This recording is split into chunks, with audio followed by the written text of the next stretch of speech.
ఏంటి ఇలా ముసిరెట్ అయిందంటే ఆకాశం అంతా మరి ఇంకా హైదరాబాద్ అంతా మొత్తం మునిగిపోయింది, మనకేం లేదు, పర్లేదు, అప్పుడప్పుడు వచ్చిపోతుంది అలా జల్లు. ఇప్పుడు అయితే ట్రావెల్ బస్సులు వెళ్తలేదు అంటారా? పర్వాలేదు వెళ్ళిపోదాం మనం. వెళ్తే బస్సులు అక్కడ అది ఎవరది మన రామోజీ ఫిలిం సిటీ దాకా బస్సు, అక్కడ నుంచి పడవ. అయితే పడవ ఎక్కడి నుంచి చేసుకెళ్ళిపోదాం మనం, అక్కడ ఉంటాయి మళ్ళీ బస్సు పైకి ఎక్కించేస్తావా? కాదు అండి, మరి ఇలా ఏం వంటకం చేస్తున్నారు? మా బాగా నడుదాం వచ్చినాను నేను. అండి ఇలా ఏం వంటకం చేస్తున్నారండి? మనోడు అడిగేసరికి నేను ఆల్రెడీ ఫిక్స్ అయ్యానండి. ఏంటంటే వాతావరణం చూసారా, ఇలా మబ్బులు పట్టి వర్షాలు పడతా ఉన్నాయి, చిరాకుగా ఉంటుందండి. పిల్లలకు కావచ్చు, పెద్దలకు కావచ్చు, అందరికి సర్దులు, దగ్గులు ఈ వర్షం వల్ల. వాతావరణం ఇలా ఉన్నప్పుడు ఏమవుద్ది, జలుబు వచ్చేది, దగ్గు వచ్చేది, ఇలాంటివి వస్తాయి కదా. ఈ దగ్గు జలుబు ఇవన్నిటికి కూడా తక్షణ ఉపశమనానికి ఒక మంచి కూర తయారు చేయబోతానండి. అదే ధనియాల పులుసు అండి. ఈ ధనియాలతో పులుసు పెట్టి మా నాన్నమ్మ చిన్నప్పుడు చేసేది. అసలు రుచికి రుచి అండి, ఆరోగ్యానికి ఆరోగ్యం అండి. ఆ పులుసు వేసుకొని వేడి అన్నంలో అలా తింటే దగ్గు గాని జలుబు గాని పుట్టుకుని ఎగిరిపోద్దండి. అంత టేస్ట్ కూడా సూపర్ గా ఉంటది అనమాట. ఇప్పుడు ఈ ధనియాల పులుసు ఎలా చేసుకోవాలి సార్ చూద్దానండి. ధనియాలు ఆరోగ్యానికి చాలా మంచిదండి. మన పోపుల డబ్బాల్లో ఉంటాయి కదా, ఎవరికైనా తెలిసినవి ఈ ధనియాల గింజలు ఎంత ఉంటాయండి. దాన్ని ఇవాళ పులిసి పెడతారు మా బావగారు, మనం కుమ్మి పెడతాం. అదండి, చేయడం కూడా చాలా ఈజీ. ఇప్పుడు ఏ కూర లేనప్పుడు కూడా ఈ ధనియాల పులుసు చేసుకోవచ్చండి. మొన్న ఒకసారి అల్లం పులుసు చెప్పినా చాలా మంది చేసుకున్నారు, అసలు సూపర్ గా ఉంది టేస్ట్ అన్నారు. అలాగే ఈ ధనియాల పులుసు కూడా ఒకసారి ట్రై చేయండి, చాలా బాగుంటదండి. మెంతులు పులుసు చేయరు కదండి బాబు, అన్ని ఆరోగ్య ప్రయోజనాలు ఉన్న వంటకాలు చేస్తామని మనం. అదే పోపుల డబ్బాని బాగా వాడతాండి మేము. అంతే. ఇప్పుడు ధనియాల పులుసు చేసుకోవడానికి ఇవ్వండి, ఈ కప్పు తోటి ధనియాలు తీసుకున్నాను. ఒక 50 గ్రాముల వరకు ఉంటాయండి ధనియాలు. ఈ ధనియాలతో పాటు ఒక 3-4 చెంచాలు జీలకర్ర అండి, ఒక పెద్ద ఉల్లిపాయని ఇలా కోసి పెట్టుకున్నాను. రుచి కోసం కల్లుప్పు వాడుతున్నానండి. ఒక చిటికెడు పసుపు వేసుకుందాం. ఒక 10 నుండి 12 ఎండుమిర్చి అండి. ఇవి వేపుకోవడానికి కూర కోసం ఒక 2-3 చెంచాలు నూనె కావాలి. తాలింపులోకి అండి ఒక 5-6 ఎల్లుల్లిపాయలు, ఒక 3 ఎండుమిర్చి, కొంచెం ఇంగువ, కరివేపాకండి, ఒక పెద్ద నిమ్మకాయ సైజ్ అంత చింతపండుని ఇలా నానబెట్టి పెట్టుకున్నాను పులుసు కోసం. ఇప్పుడు వీటితోటి మనం ధనియాల పులుసు చేసుకోబోతున్నాం. ఫస్ట్ ధనియాలు జీలకర్ర ఎండుమిర్చి వేపుకుందాం అండి.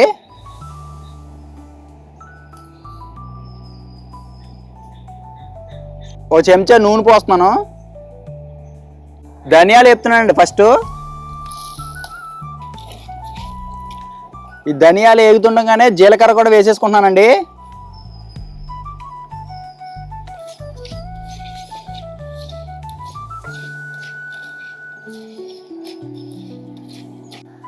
ఈ ధనియాలు జీలకర్ర వేగుతుండగానే ఎండుమిర్చి కూడా దాంట్లోనే వేసేసుకొని వేపేసుకుందాం అండి.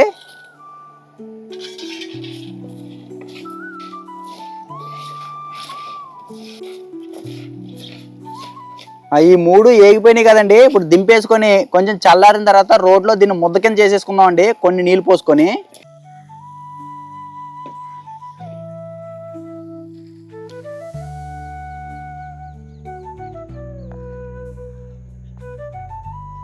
ఇప్పుడు వేయించుకున్న ఈ 3 రోళ్ళు వేసుకొని దంచుకుందాం అండి.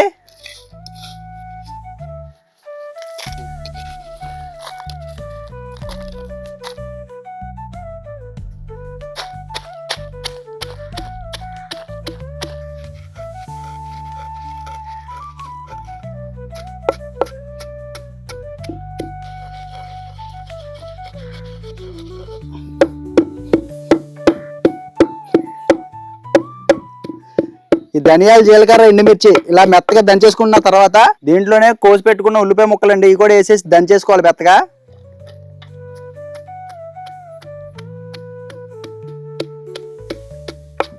ఒక 1/2 గ్లాసు నీళ్లు పోసుకున్నా అంటే మంచిగా నలుగుద్దండి.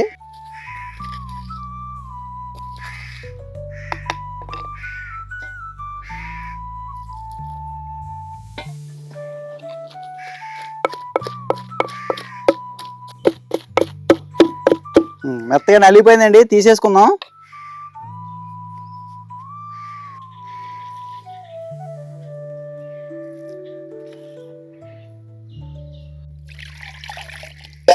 ఇప్పుడు ధనియాల ముద్ద కుమ్ముకోవడం అయిపోయింది కదా, పులుసు చేసుకుందాం అండి. ఒక 2 చెంచాలు నూనె పోస్తున్నాను. తాలింపు కోసం ఎండుమిర్చి, వెల్లుల్లిపాయలు, కరివేపాకు వేస్తున్నానండి.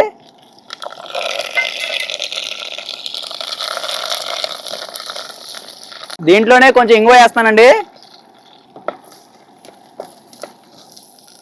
ఈ తాలింపు వేగిన తర్వాత మనం దంచి పెట్టుకున్న ముద్దని ఇందులో వేసేసి బాగా మగ్గించుకోవాలండి.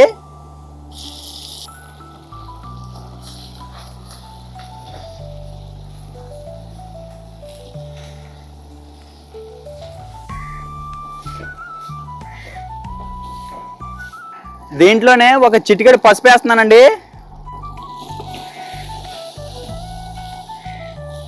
ఈ ధనియాల ముద్దని ఇలా ఒక 2 నిమిషాల పాటు వేయించుకుంటే మంచి సువాసన వస్తుందండి.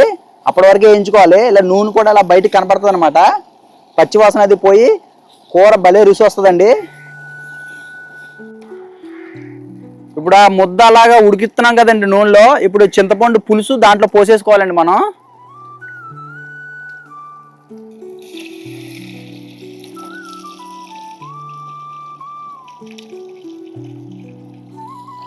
ఇప్పుడు ఒకసారి బాగా కలిపేసుకొని రుచికి సరిపడి ఉప్పు వేస్తున్నానండి. కళ్ళు ఉప్పు వేసుకుంటున్నాను.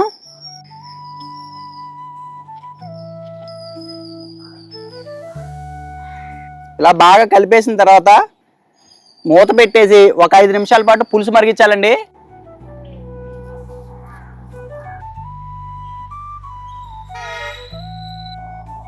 ఒక 5 నిమిషాల పాటు పులుసు మరిగిందండి. పులుసు మీద ఎప్పుడైతే నూనె అలా తేలిందో మనకి కూర రెడీ అయిపోయినట్లు లెక్క. ఉప్పు సరిపోయిందో లేదో చూద్దాండి ఒకసారి. సరిపోతే కొంచెం వేసుకుందాం.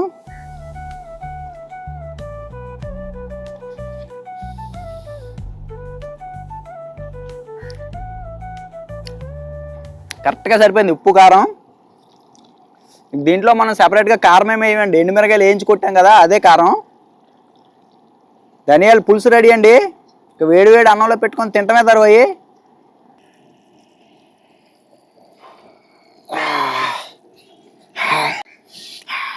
జలుబు ఏమైనా ఉంటే పోద్దండి.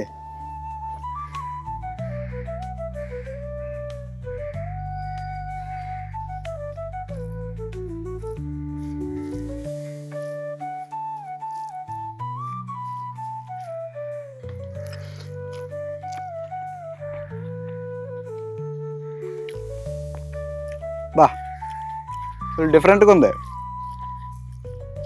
ధనియాల పులుసు.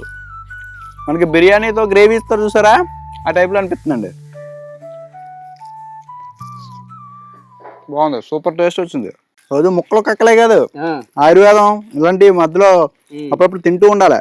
ఏంటి ధనియాల పులుసు నెంబర్ 1 ఉంటది, ఒంటికి మంచిది. జీర్ణ వ్యవస్థ కూడా చాలా బాగుంది. అల్లం పులుసు, మెంతుల పులుసు అనగానే కొంతమంది భయపడతారు తినడానికి. తినాలండి, టేస్ట్ అయితే సూపర్ గా ఉంది. చేపల పులుసు ఉన్నట్టే ఉంది. చేప ముక్క లేదంతే ఉందా. అబ్బా దగ్గుకి జలుబుకి తక్షణ ఉపశమనం. కాదు, రోడ్లో కుమ్మేడు కానీ శుభ్రంగాను ఎన్ని మిరగలు అయ్యాయి. పాతకాలం మా అమ్మమ్మ చేసినప్పుడు ఎలా ఉండేదో రుచి అలా వచ్చేసిందండి. మా అమ్మ అల్లం పులుసు చేసేది. ఇప్పుడు నేను ధనియాల పులుసు తినలేదండి, ఫస్ట్ టైం తిన్నాను. ఇది చాలా బాగుందండి. అసలు బా 4 ఎల్లుల్లిపాయ గుడ్లు కూడా వేయడేమో ఇందులోను చితకొట్టేసింది. మన వంటింట్లోనే ఆరోగ్యం ఉందండి. కమ్మగా వండుకొని తినాలి అంతే. ఇది వరకు పోపులు పెట్టాను, సీరియల్ ఉంది పోపులా పెట్టి అని ఉండేదండి మా చిన్నప్పుడు 90s. ఆ జనాలు అందరూ చాలా మంది తెలిసి ఉంటుందండి. అది పోపులు పెట్టి ఉంటే చాలండి, ఆరోగ్య ప్రయోజనాలు అన్నీ మన ఇంట్లో ఉన్నట్టేనండి. ఎందుకంటే అందులో దినుసులన్నీ మనకు ఆరోగ్యాన్ని చేసే ఉంటాయండి. మీకు గుర్తుందా? పేరున్నాను కానీ నేను చూడలేదు. పోపులా పెట్టి వచ్చిందండి. ధనియాల పులుసు అయితే చాలా సూపర్ గా వచ్చిందండి. టేస్ట్ ఇలా చక్కగా 3 వేయించుకొని రోడ్లో కుమ్ముకున్నాం కదా. మీరు కావాలంటే మిక్సీలో పట్టేసుకోండి, కొన్ని నీళ్లు పోసుకొని చక్కగా నూనెలో గులించుకోవడం అంటారు కదా, నూనెలో గులించుకొని అంటే వేయించుకొని దాంట్లో కింద పులుసు పిండేసుకుంటే నాకు అరగరెట్టు పులుసు వేయండి, నెంబర్ 1 టేస్ట్ వచ్చేది అనమాట. మీరు కూడా ట్రై చేయండి. ఇప్పుడు అసలు వర్షాకాలం రాబోయేది, చలికాలం. చలికి కానీ వర్షానికి కానీ పడిసం పడుతుంది కదా, చాలా మంచిదండి.